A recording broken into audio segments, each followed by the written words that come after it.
If you haven't heard of Nina Paley, then I have a treat for you.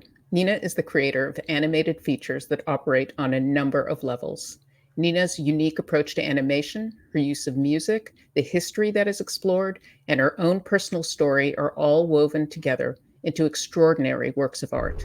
In 2002, her short The Stork was screened at the Sundance Film Festival.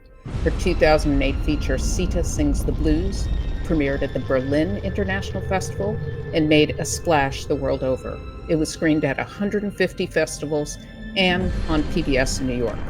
Nina's feature, Seder Masochism, the story of the Exodus, was completed in 2018. It's a monumental work of animation that explores not only the biblical story, but also pre-biblical representations of the female form in art and religion.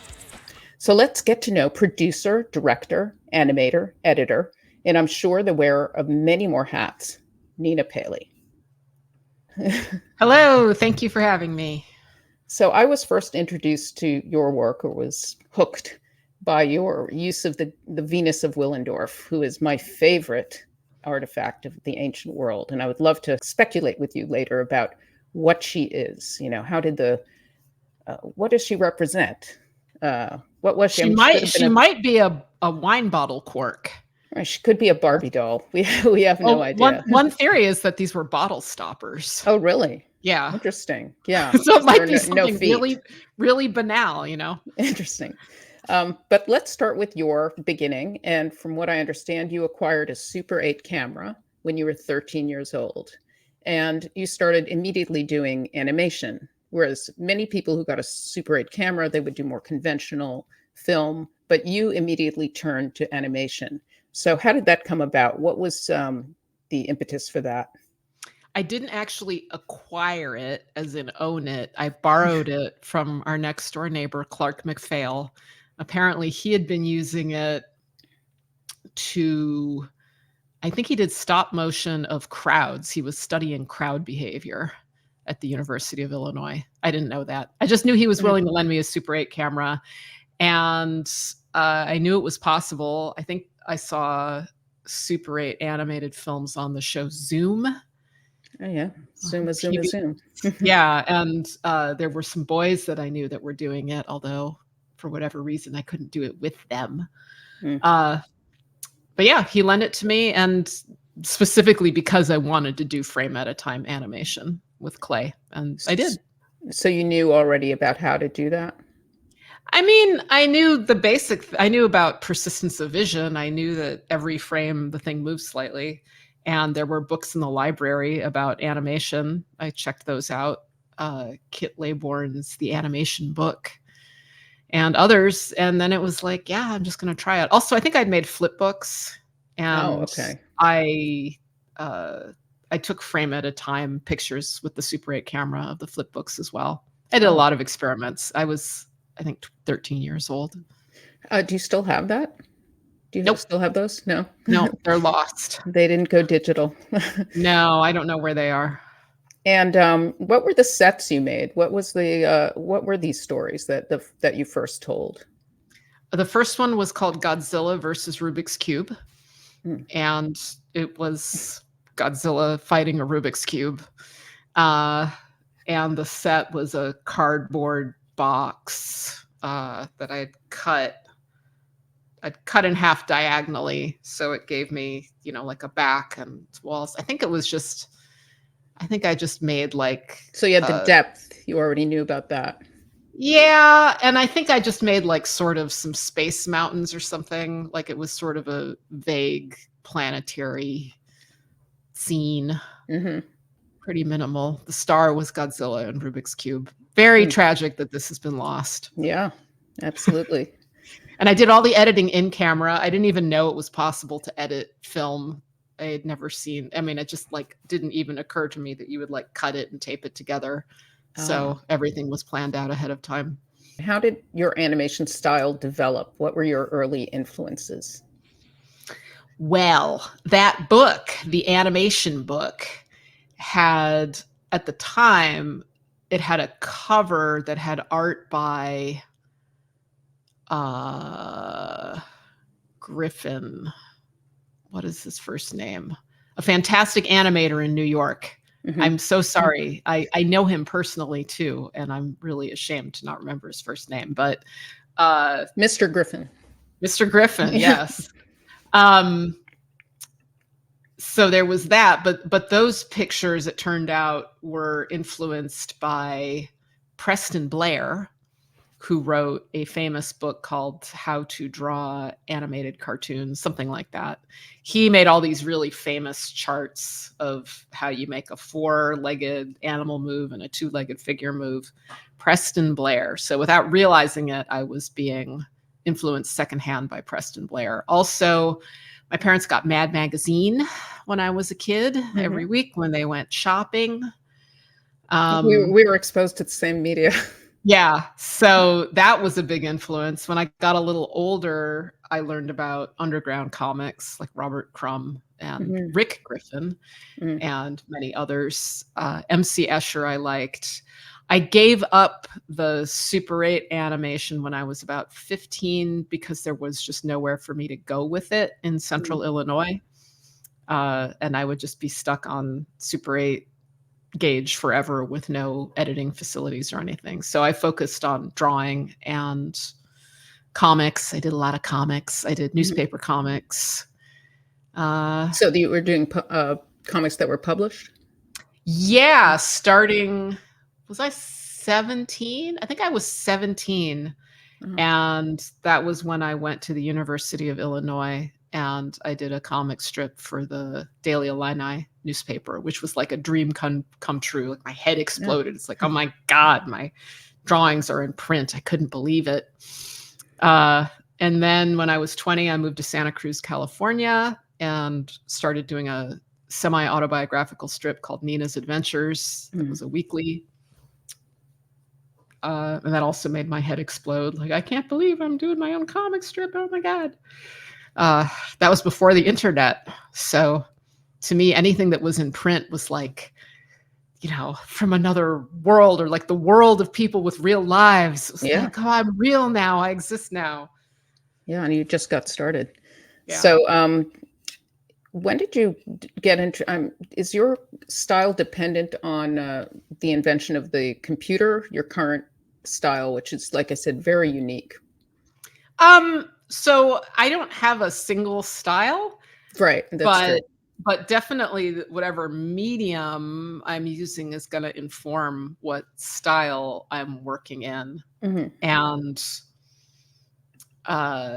some people can recognize my style across media. Like some people, they can see my comics and then they can see Sita Sings the Blues or Seder Masochism and go like, yeah, I figured it was you. Other people have no clue. I even did some very realistic drawings in pen and ink when I was younger. But like with Sita Sings the Blues, I developed a style specifically to work in Flash. Oh, so Flash. I was using Macromedia Flash, yeah. And, it had to be vector-based. It had to be economical. It was a cutout style because that's what Flash does. And I just, it's like, this is a tool I have. I'm going to do something that works with that. Took it to the limit. Yeah, I mean, I don't know if that was the limit, but that's one direction to take it in. Yeah. And now I use software called Moho, and that can do somewhat different things. So it's changed a bit. But I do like 2D animation. I do like the flat, bold, vector-based art. Now, how do you approach it when you start working on these things? Are you mapping things out?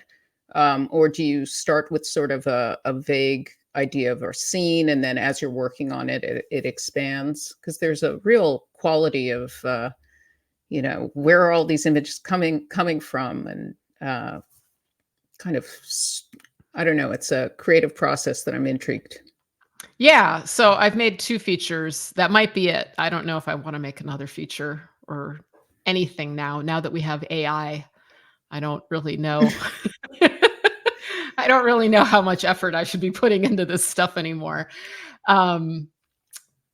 But yeah, Sita started with one scene that was going to be an independent short.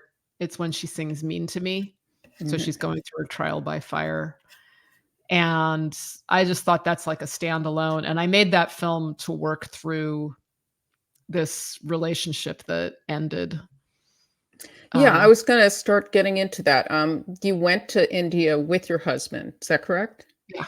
And so what was it like living in India as a Westerner when you got there? Like, what were the things that impressed you about India? Suddenly we were rich. In San Francisco, we were poor, but suddenly we could afford like a nice apartment with a view and any food that we wanted. Mhm, This was 2002 mhm. in Trivandrum. What else? The food was amazing. Oh man. Yeah, Kerala food is the best.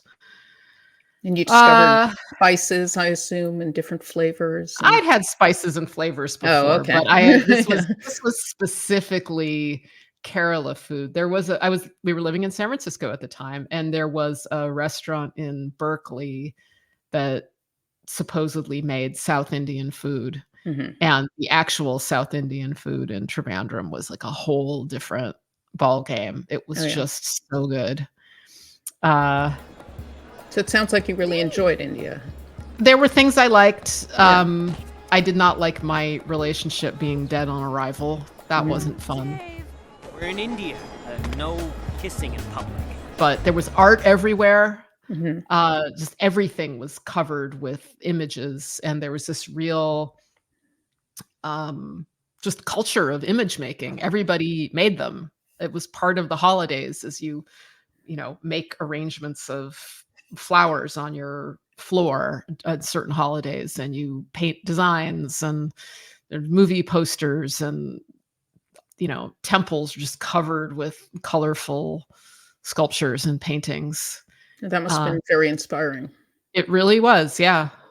Uh, I later went to Nairobi Mhm. in Kenya, and there was it was so different. It just wasn't like a cultural thing to cover everything with decoration and art.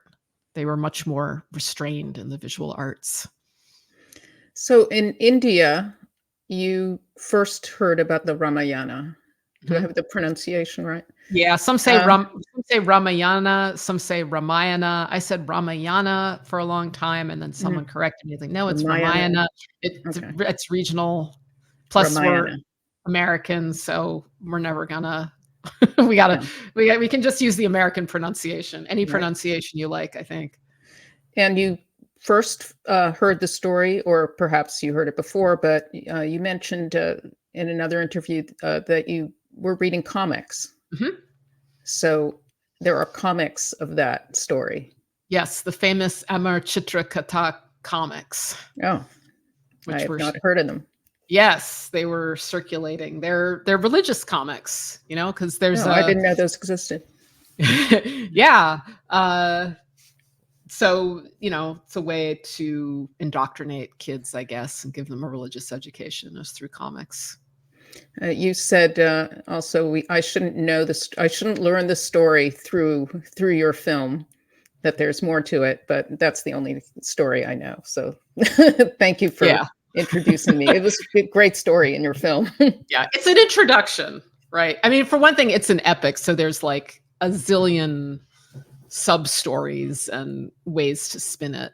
Yeah. But I, of course, spun it my way.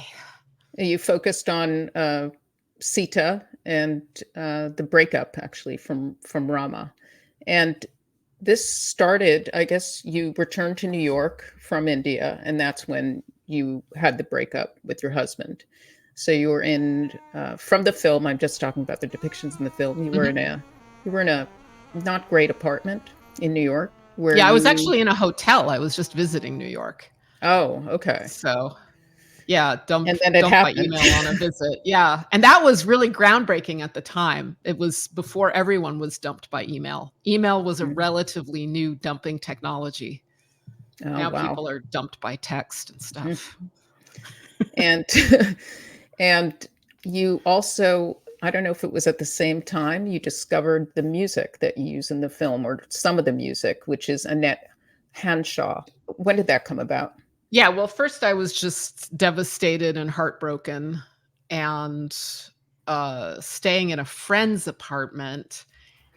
And it was the apartment of a record collector. A friend of mine was house sitting for a record collector.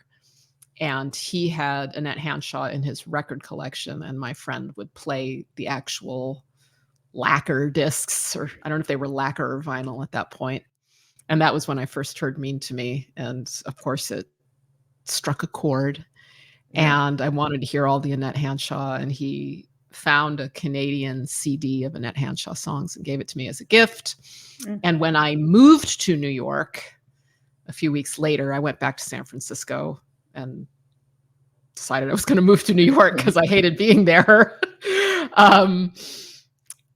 I played that CD just over and over again, constantly for weeks or months. It was just the soundtrack to my heartbreak and grief. It was great because there are all these torch songs. Well, and the lyrics are incredible. The way, I mean, it's really well crafted songs. Yeah. And this music is from the late 1920s, correct? Mm-hmm. Yeah. Like 1927 is most of it, 27, 28. So I was listening to all of that and sort of trying to put my life together, and was pretty good at flash animation. And a friend of mine wanted me to teach him flash, so I did, but he wanted to do lip sync, which I'd never done before. Mm-hmm. And I went like, oh yeah, let me try that. And I had actually, when I was in Trivandrum, I had started working on what I thought was going to be a comic book, like my own Sita comic book. And so I designed these vector-based characters, Sita and Rama characters, but that was just for future print. And when he wanted lip syncing stuff, I was like, well, yeah, let me just grab a mouth from something and see if I can do lip sync in Flash. And I had Sita right there. And so I did that, and I had a Annette Hanshaw recording, and I was like, let's just see what that is. And then I was like, oh my God, like Sita's singing this stuff. And I think it was a few weeks later, I was walking around mostly in a daze, but I was obsessed with the Ramayana. I was obsessed with my breakup. And I was, an artist, and I knew how to use Flash. And eventually it was like, wait a minute, put these together. It's like, oh yes, I could have Sita Sings the Blues, couldn't I? Yes. And so I did. And that led to the short Trial by Fire, where she sings Mean to Me. And that went to some festivals, and people who saw it did not understand what I was getting at, because they were mostly Westerners who were not familiar with the Ramayana. So even something as iconic as the scene of Sita walking through fire because of love for her man was not registered. And I thought, so that I found myself telling people about the Ramayana, telling Westerners about the Ramayana, and also just making that short had not resolved my breakup grief. So after another year or two, I just went, all right, it looks like I have to just tell the whole story of the Ramayana and tell my story and just get it completely out. So I'm going to do that. Yeah. Rama, is that the man who rejected Sita? And there's that great scene when I guess you scripted that she was dumped. She was dumped twice. So first was when Rama doubted her purity because she had been in another man's house. She had been a captive of Ravana, the demon king. So when Ram finally rescues her, he says, well, you've been in another man's house, so I can't touch you. Go away. And then she says, build me a funeral pyre. And she walks through it, and she is so pure that Agni, the god of fire, does not touch her. She emerges on the other side, and Rama's like, yeah, okay, cool. She's obviously pure. I can go home with her. So they go back to Ayodhya, and he hears a launderer bad mouthing, or he gets word of a launderer, a lowly worker, is beating his wife and saying, well, I'm not like Rama. I won't live with a woman who's been in another man's house. And Ram, instead of, like, when I read that passage for the first time in the comic, I thought, like, oh, well, he's certainly not going to tolerate a peasant bad-mouthing him and his wife, his pure wife, Sita, who's proved her purity by walking through fire. He's not going to tolerate that. But instead, what he does is he goes like, oh, yeah, people are saying they're trash talking my wife. I better get rid of her. So he does while she's pregnant with his twins. And she is banished to the forest. And she meets Valmiki, who is the sage who wrote the Ramayana, allegedly, according to myth. And she raises her 2 sons. And then Rama comes back 14 years later. And I won't give away the ending. Okay. Well, everyone can watch it. We'll tell them how. You had people in the film whose voices we hear, and they are Indian people who have been raised in the culture, and so they're kind of telling the story, but they're sometimes arguing about the details. Ram's father had 4 wives. 3 wives, 3 wives? 4 sons. 4 sons, 3 wives. Okay, I know the names of the sons, by the way. Kausalya. Yeah, no, that was the wife. That's what I meant. Yeah, I lucked out with those 3. They were Manisha Charya, Asim Chabra, and Bhavana Nagalapalli, I think. Manisha Charya was a filmmaker who made a fantastic film called Loins of Punjab Presents. If you can find that film, watch it. It's really good. Okay. And he died in a freak accident shortly after Sita was finished. Totally bizarre. He was on a trip and he fell off of his horse, just horseback riding, fell off a horse, hit his head, gone. And that was absolutely shocking and strange and devastating. He was wonderful. Asim Chabra lived in New York. I think he moved to India, although maybe he lives both in New York and India now. And he goes to lots of film festivals and writes lots about films. And Bhavana, all she said was that she worked in finance. She's very mysterious. I don't really know what she's up to. I'm sure she's having a good time, but she's pretty private. And they were all from different regions of India, and they had all learned different versions of the story. So I really did luck out because they... Yeah, I love the way they're discussing it. Yeah, I was hoping they would argue, and they did.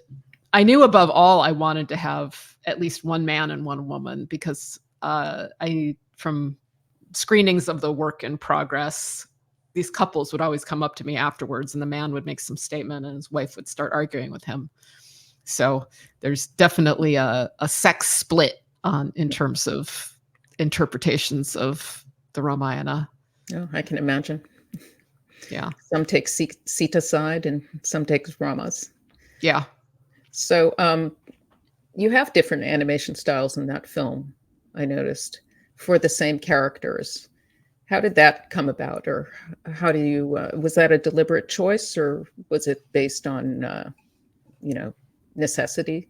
It was a deliberate choice. There was so much amazing art related to the Ramayana. I wanted to give a little sample of it. So I did have to, just for economic reasons, I had to limit myself to a certain number of styles, but I wanted to indicate how much visual tradition there is associated with these stories. There's shadow puppets, there's miniature paintings, there's printed postcards. Some of the film, I used rotoscope, but I incorporated scans, really high resolution scans of these printed postcards so that you can actually see the print dots. And then there's my own cartoony stuff, and that is just the barest little taste. But it also visually reinforces the fact that there is no single canonical Ramayana, and that there are all these different versions and different tellings of it. So that is reinforced by the structure of the film, and it's reinforced in these visual styles. It's like same character, same story, but you're hearing it with different voices, and it, you know, looks different, but you always know it's Sita, right? Like they're the same characters no matter how they look and no matter how they sound. How did your life change after the release of this film? Well, it was my first big success, so it put me on the map. I got awards for the first time. In the year that the film was doing festivals, I became radicalized into a copyright abolitionist. Yes, I was going to ask you about that later. Yeah, and that was great because after that year, my year of navigating the Hollywood copyright system, I made a decision to free the film. And that's one of the best decisions I've ever made. I ended up making more money that way than I'd ever made before. I got more success than I ever had gotten before in my decades as an illustrator and a cartoonist who believed in copyright. It was by far the best thing for the film, best thing for me, best thing for the culture. It was just a wonderful way to put art into the world, and I've never gone back. So all my work is free culture, except occasionally if I get a commission and the commissioner can't tolerate that. Yeah, there are a lot of work that is just prevented from getting out there because of the music. Music seems to be the core of the problem. Yeah, there's Copyright. music. There's other things too. Like I worked on a film called Khalil Gibran's The Prophet, which had a lot of segments done by different animators. And when did you do that? I did that in 2014, I think. 2013, 2014. No, 2014.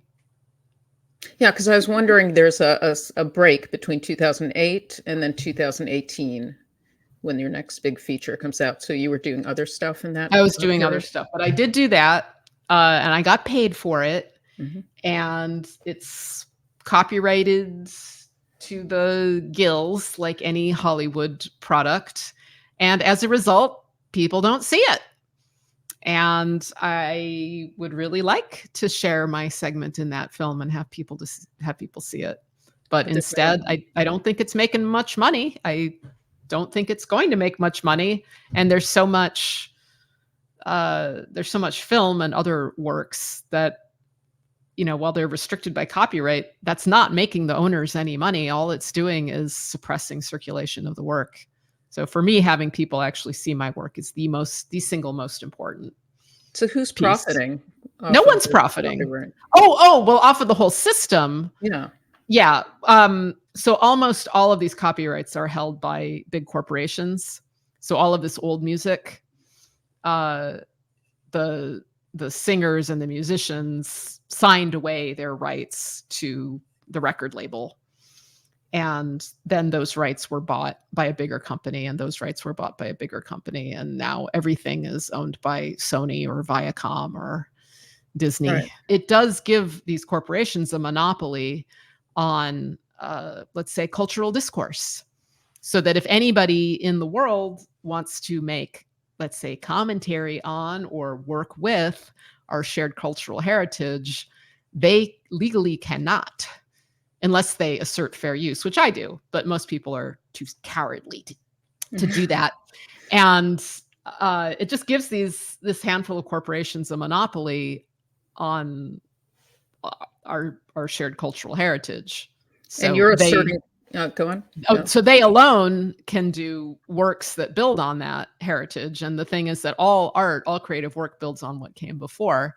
So it effectively cripples artists in favor of these monopoly companies. So that fair use is what you're using to distribute on for free on YouTube and other platforms? Fair use is it's a doctrine. So it's not that I'm using fair use, is that I'm prepared. If I am ever sued, I will assert fair use and I will defend my distribution of these works, my creation and distribution of them, using the doctrine of fair use. Nobody's suing me though, because these companies do not want fair use used or strengthened, because the more artists go ahead and make and distribute these works under fair use, the less afraid they are. So most of the system works because of fear. And like, people erroneously think that I've been sued over copyright. I have never been sued over copyright. They wouldn't get anything out of me. I don't have money, so that wouldn't get them anything. But all of these outlets require clearances. So festivals are scared to show films without copyright clearances because they're worried that these corporations will sue the festivals. Broadcasters are scared. The reason that Sita Sings the Blues was broadcast on PBS in New York City is because the lawyer for Channel 13 at the time knew what fair use was. He knew very well, and he knew that they or not even that. No, it wasn't just that. It was that, I don't know if this is still true, PBS stations had what's called a blanket license. It wasn't even fair use. It was just the blanket license for music. And he was aware of that. And he was like, look, we can legally show this. I'm not afraid of anyone suing us because I know that we're legally covered. So yes, we'd love to show this on PBS. Where I live now, the local PBS station knew about my film and knew that I was from Champaign-Urbana, but they were too wussy to show it, because even though they had the same blanket license, they were just too scared of copyright. Like, people they don't understand it. They don't know enough about it. And basically it just strikes fear into the heart. It suppresses art. Managers. And then the managers tell the little artists what to do, and cowardice reigns, which is, a theme in the arts to this day. Yeah, I was watching Seder Masochism, and there was one song that was you couldn't hear. So that's because you watched it on YouTube. Right. And I never put it on YouTube because YouTube has this, what do they call it? Content matching or something. YouTube just has algorithms silence music. So if I'd put it on YouTube, which I wouldn't because I don't like YouTube for that reason, I would have contested the silencing of these songs. Now, because it's free culture, anybody can post it anywhere. So other people have posted it on YouTube without caring, apparently, that YouTube silences some of it, which is a real denigration of the work. So can people watch it on your platform? People can watch it. You can watch it on archive.org. You can watch it on Vimeo. You can watch it on the Katsuka player. You can go to sedermasochism.com and click the download button, and there's a list of places you can watch it that are recommended by me. Just don't watch it on YouTube. Okay, we'll put it in the link in the description. Yeah. Bring us to Seder Masochism. You are Jewish. Yes. Okay. I'm Jewish. And after Sita, some people, some Hindu nationalists referred to my collaborators on that film as self-hating Hindus. And Sita was controversial. Fundamentalist nationalists did not like it. Hindus in general loved it. The Hindus get the jokes, so they're the biggest fans. But the fundamentalist nationalist ones, no sense of humor. No sense of humor. So there was this political aspect to it, and occasionally people would criticize the film, saying like, "What, how would you like it if I did a movie about your religion?" And I'd be like, "Yeah, that'd be fine. That'd be cool." A lot of them assumed I was Christian also because I'm American and pale. And Paley isn't doesn't sound necessarily like a Jewish name. Yeah, it is though. Yeah. Yeah. There's quite a few of us out there. Right. Yeah, and it became clear that there was this growing idea that artists are only entitled to do work based on their own ethnicity. And I thought that was just absolutely sick. I had thought that the beauty of culture is how it is how it grows. It has a life of its own. It melds, it changes, it mates, epics mate with other epics and become new things. I love that. But this is considered like miscegenation by cultural purists. And I thought, all right, you want me to stick to my own culture? Fine, I'll stick to my own culture. You're not going to like that anymore. No one's going to like that. And also, my father was dying.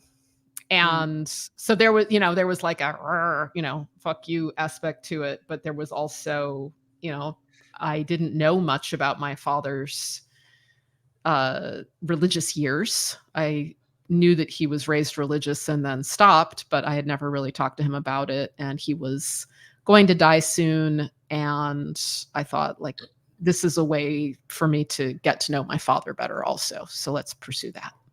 Was that the foundation, your father's, the interview you did with your father of the film? Did you kind of build it around that, or no? No, I did that interview not knowing what I was going to make.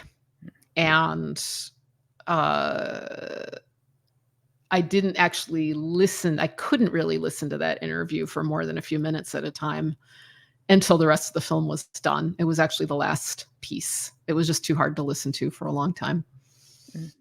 And you illustrate him sort of as God, it seems like, God with elements of dollar bills. God the Father. That's the thing. It's like, he's my father. He's the Father. This is a patriarchal religion. It's all about God as Father. Sita Sings the Blues was God as husband. Now, God as Father. So you start the film with images of goddesses, of Venus statues. Can you tell me about the connection you drew between those figures and the rest of the story? That going from, I guess, a matriarchal religion to a patriarchal religion. Right. So I knew I was making a film about Passover. And first I made the musical scenes of Exodus, which were also in Flash. And then I had like half a movie, and I didn't know where to go from there because I did not find Moses an inspiring hero. I did not find anything relatable. Like with Sita Sings the Blues, I had to make that movie because the Ramayana like got me in the heart once my husband dumped me. And just like it went into me. It changed me. It changed the way I looked at the world. And Exodus did not have that effect. Exodus was like, man, it sort of got worse and worse the more I worked with it. And yeah, but I had half this film and I wanted to finish it. And I was like, I got to do something. What am I going to do to complete it? I had all these books about Exodus and how to interpret Exodus. And I eventually just went with the interpretation that I liked the most, even though it's a flawed book. It's called When God Was a Woman by Merlin Stone. And this is basically her take, and a radical feminist take is that Exodus was really about the end of goddess worship and the establishment and dominance of patriarchal religion. There's a book called The Alphabet versus the Goddess. Do you know that book by Leonard Schlein? I've heard about it. I've read about it, but I have not read it. It was a really good book. He's the father of Tiffany Schlein. I know. Yeah. And he draws that same conclusion that there was goddess-based religions and something in the desert, basically, is how he interprets it, happened. And he believes it's related to the invention of the alphabet. Which I totally get, right? I totally, like, it's such an analytical,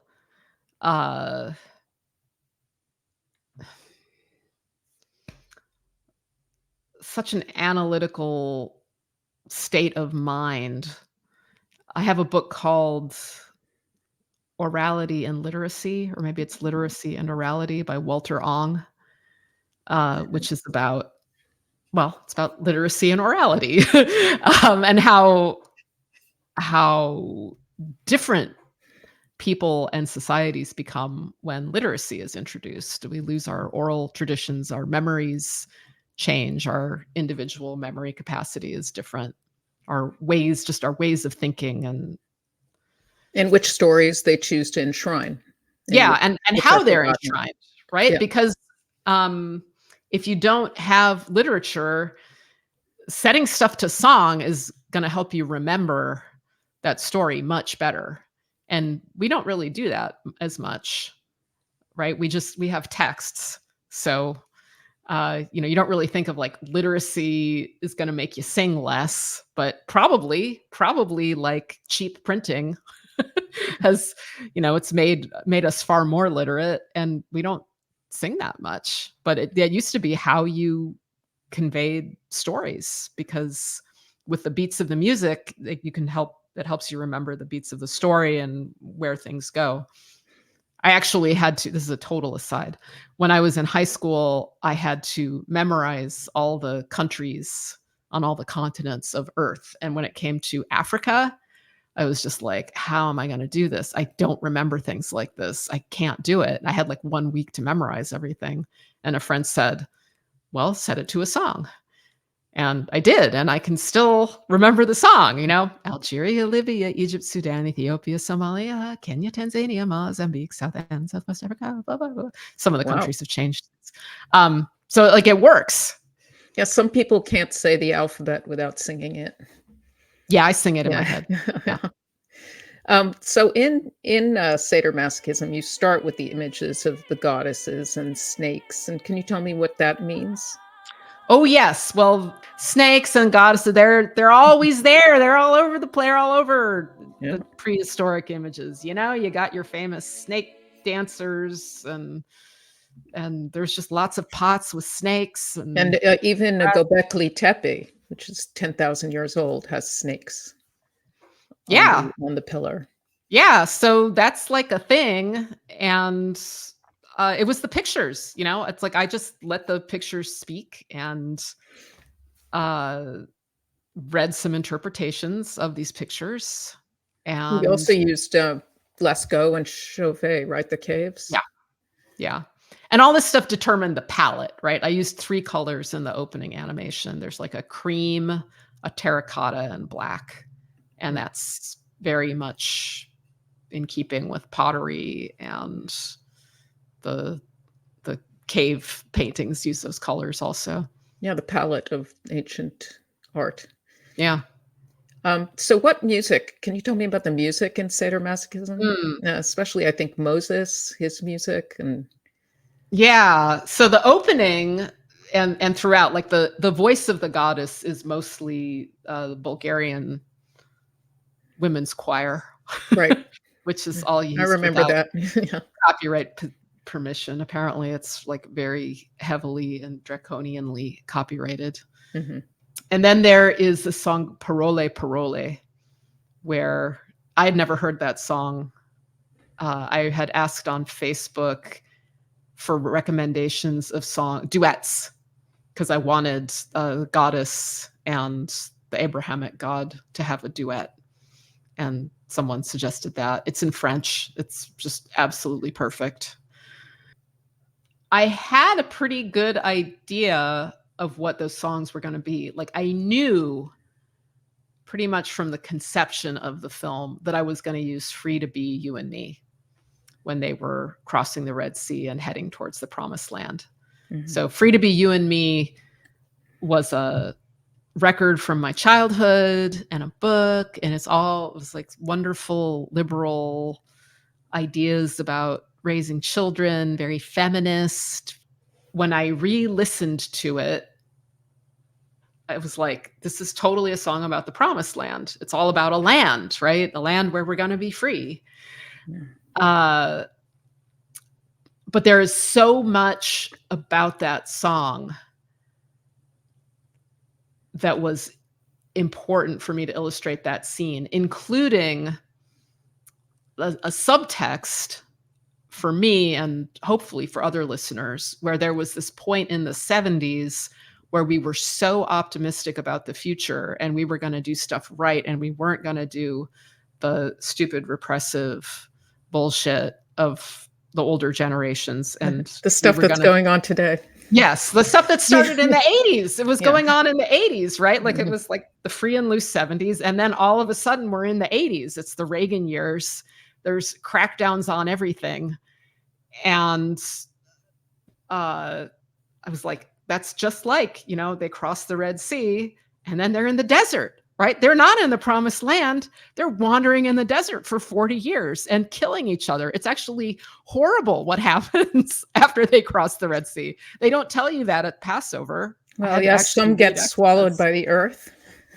Well, I know. do they get swallowed? Mostly they kill each other. Korach, I think. I think that's the name of the guy who's swallowed by the earth. It's a big Oh, uprising that happened in the oh, desert.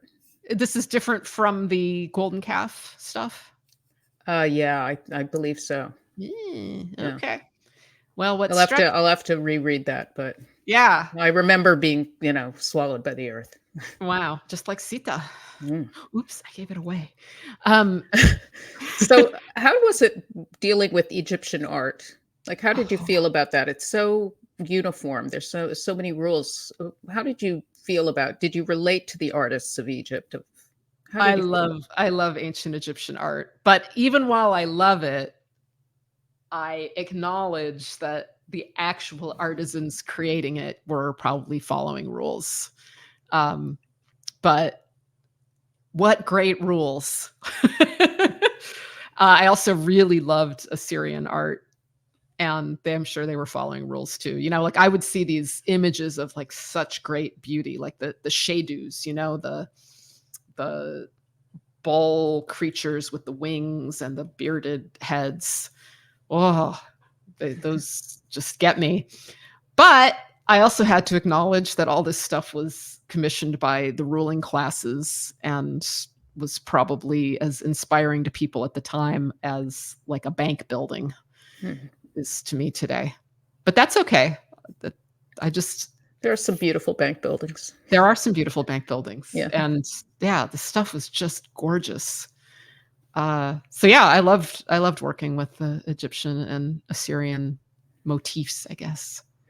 And what was ultimately the feedback you got on Seder Masochism from the Jewish community, from other communities? Well, I learned about Jewish film festivals. So I did not think of Seder Masochism as a Jewish film. I thought this is an Abrahamic film. And, all three Abrahamic religions have this story because the Christian Bible still has the Old Testament. And the Torah, of course, has the books of Moses. And Islam has the Moses stories. I believe I read that Moses's name is mentioned more in the Quran than even Muhammad's. So he's, incredibly important prophet. Peace be upon him. Yes, of course. And I was just like, yeah, this is all Abrahamic. This is what we all share, right? And let's think about that. Let's think about what Abrahamism means in the world. But it wasn't taken that way. It was taken as a Jewish film. That's okay. I was glad people saw it. But when the film was released was right when I was getting well and truly canceled for unrelated issues. Mm. And so the film did not go far at all. It did not get viewed much at all. It did better the farther away from the Anglosphere that it got. So the one award that it got was in Russia. The Moscow Jewish Film Festival gave it a prize. Oh, who knew there was a Moscow Jewish Film Festival? Yes. Did you get to go? I did. Oh, wow. Yeah, that was nice. This was, of course, all before the invasion of Ukraine. Mm. Everything is different now. So you did another project, Apocalypse Animated. Mm-hmm. And that is based on the Book of Revelation, of which I know very little about the Book of Revelation. What inspired you to do that? Is just the imagery that's described in the Book of Revelation? So this in 2020, everything came to a grinding halt because of COVID. And I was, like many other people, really freaked out. I had never lived through something like that. All the planes were grounded. Things were closed. I would take these long bike rides and not see any streaks in the sky. I had never experienced anything like that. And people were dying, of course. And I would jokingly say to people, "How's your apocalypse going?" And then I thought I should read the apocalypse. So I did. And I thought someone should do something with this. This is really weird. Pretty out there. This is pretty out there. And what I ended up doing was not making a film. People keep asking me like, or saying to me like, "Oh, I look forward to when the film is done." No, Apocalypse Animated is not a film. It's a 21st century illuminated manuscript. There's this tradition of apocalypses, illustrated books of the apocalypse and tapestries, but mostly illuminated manuscripts. And I just did that as a website using looping animated GIFs, and there are close to 300 of them. And I just felt like it. I felt like it. And, it was feeling pretty apocalyptic, like, I suppose any moment can feel apocalyptic. The world is always ending and always being born anew. But it really felt like that in 2020 and 2021. Can you describe some of the cards? And you made lenticular versions of these. Yeah, so I made lenticular versions. This is the coolest thing I've ever made, in my opinion. They're like the Cracker Jack prizes. This is the throne in heaven with a let's see. I have the relevant verses on the back. Oh. This one says, "And immediately I was in the spirit, and behold, a throne was set in heaven, and one that sat on the throne." Blah, blah, blah, blah. And what is that image sitting on the throne? Oh, that is, "And he that sat was to look upon like a jasper and a sapphire, a jasper and a sardine stone, and there was a rainbow round about the throne in sight, like unto an emerald." Ah. So each one of these cards will educate us on this. Okay, can you read that one for me? This is the Lamb. "And I beheld, and lo, in the midst of the throne and of the four beasts, and in the midst of the elders stood a lamb as it had been slain, having 7 horns and 7 eyes, which are the 7 spirits of God sent forth into all the earth." 7 is the important number, I guess, in the book of Revelation. Well, so is 4. These are the 4 horsemen. I've heard about them. Heard of these, yes. Oh, wow. These are excellent. and, This is called a What's locust. that creature? That's a locust, the tormenting locusts. "And to them it was given that they should not kill them, but that they should be tormented 5 months. And their torment was as the torment of a scorpion when he striketh a man. And the shapes of the locusts were like unto horses prepared unto battle. And on their heads were, as it were, crowns like gold, and their faces were as the faces of men." Wow. Bam. That's Bloody, a complicated one. Yeah. This is one of my favorites. Oh, wow. These are like the best lenticulars I've ever seen. This is the Woman and the Dragon. "And there appeared a great wonder in heaven, a woman clothed with the sun and the moon under her feet, and upon her head a crown of 12 stars. And there appeared another wonder in heaven, and behold, a great red dragon having 7 heads and 10 horns, and 7 crowns upon his head." This is wow. the beast. That's the beast. Oh. "And I beheld another beast coming out of the earth, and he had 2 horns like a lamb, and he spake as a dragon, and he exerciseth all the power of the first beast before him, and causeth the earth and them which dwell therein to worship the first beast. And he doeth great wonders, so that he maketh fire come down from heaven Oh, there's on the fire. in the sight of men." Wow. Oh. And then, here he is again. Whoa. 666. Yes, the number of the beast. That's where it's from. See, this is very educational. Yeah. I Well, told my sister I didn't know anything about the Book of Revelation, and she said, "Oh, read the Cliff Notes." this is like a Revelation Cliff Notes. Yeah. One thing I loved about it, and I just love about the Bible in general, is it's like Shakespeare. All of these common phrases that we have and common images that we have, it's the source of a lot of them. So it's cool to read it and be like, oh, that's where that came from. Well, these are amazing. How many are there? There's 10 in the set. I'm getting through. This is the temple. And the temple was filled with the smoke from the glory of God and from the power. And no man was able to enter into the temple till the 7 plagues of the 7 angels were fulfilled. And is that based on the temple or the Kaaba? It kind of looks like a combination of. Well, so temple, this is actually based on the New Jerusalem, which is a cube. I see. So it comes later, but yeah, the cube thing. Mm-hmm. I figure, it's like heaven comes down to earth later on, and that's what it is. Guess what this is? The origin of humans. What is it? This is the whore of Babylon. The whore of Babylon. Okay. That's where she comes from. And Wow. The woman was arrayed in purple and scarlet color and decked with gold and precious stones and pearls, having a golden cup in her hand, full of abominations and the filthiness of her fornication. There's more. And this is the last one. You made it to the end.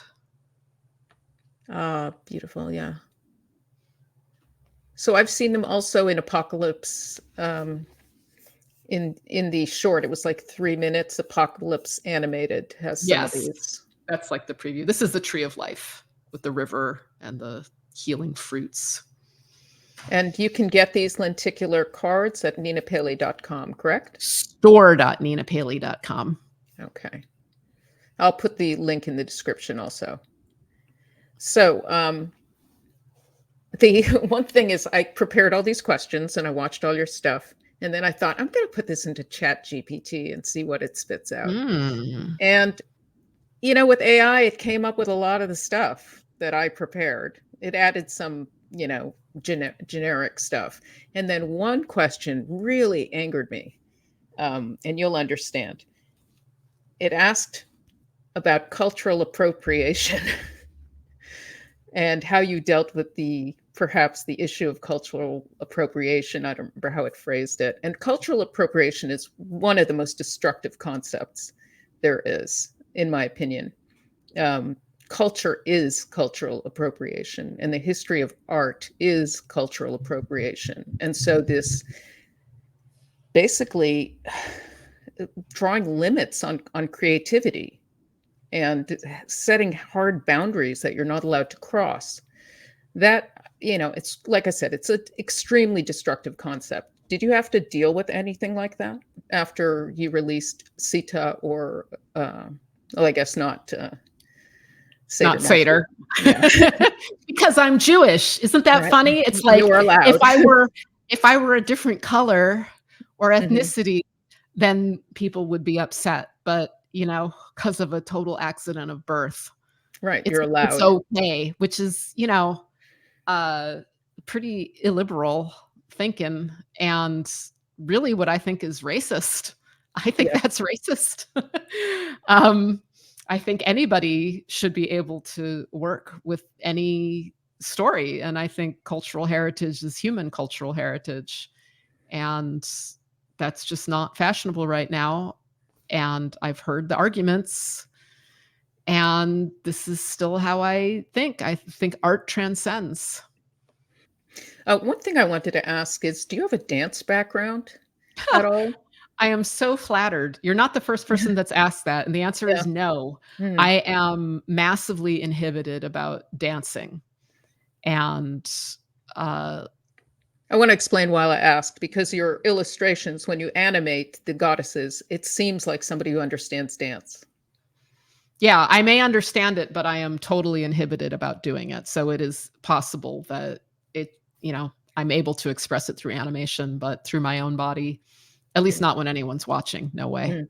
I have a good sense of rhythm, though. I have a good sense of music. I think Yeah. animators need that. Yeah, it's beautiful work. Thank you. The choreography. So what are your plans for the future? What are you doing right now? What is the next project? I had this whole project ready to go this winter, and I have veered away from it. I made something recently, well, last year. Last year I made these cards, the Gender Wars playing cards. Yes. They were super fun and they were popular, and I thought I'm going to make a 2024 edition of those. But then I decided not to, because things are weird, and I mean they've always been weird in Genderland, but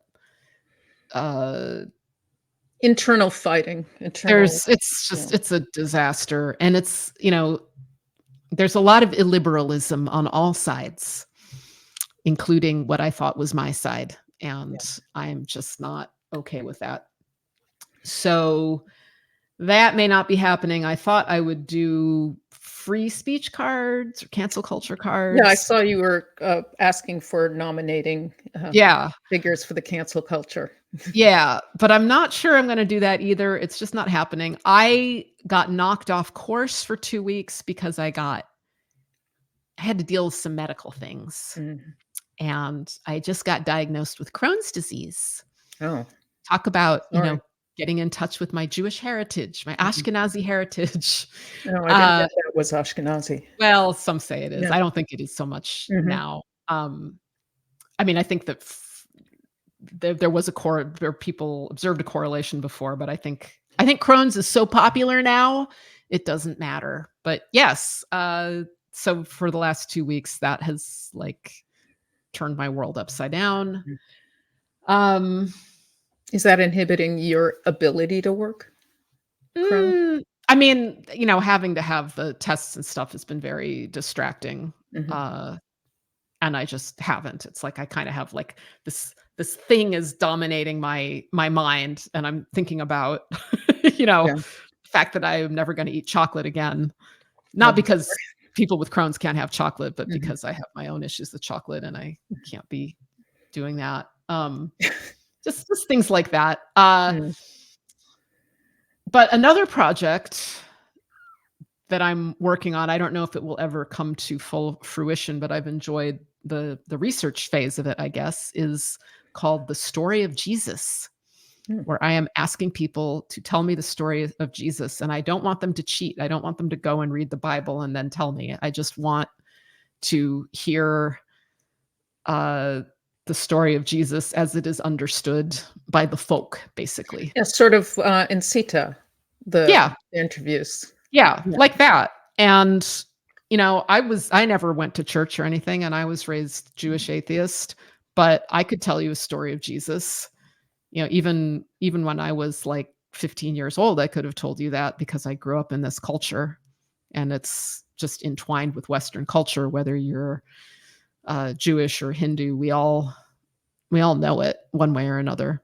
So, I don't know if you know, my father was a Jesus scholar, so he was known as he was a Jewish scholar on Jesus, and so my knowledge of Jesus is greater than most Jews. I say, I can start quoting chapter and verse if I need to.